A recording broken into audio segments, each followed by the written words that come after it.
اللهم إنك عفو تحب العفو فاعف عني. اللهم إنك عفو تحب العفو فاعف عني.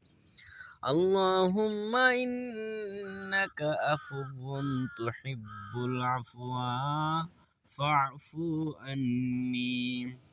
اللهم إنك عفو تحب العفو فاعف عني.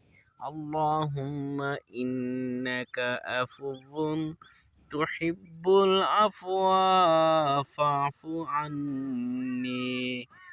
اللهم إنك عفو تحب العفو فاعف عني يا করিম। শবে কদরের রাত যখন উপস্থিত হয়ে যায়, আমাদের মাঝে যখন রমাদানের শেষ দশক এসে হাজির হয়, ২১, ২৩, ২৫, ২৭, তখন এই রজনীতে বিশেষভাবে দোয়া করা চাই। আল্লাহুম্মা ইন্নাকা আফুউন তুহিব্বুল আফওয়া ফাআফু আন্নি ইয়া কারীম।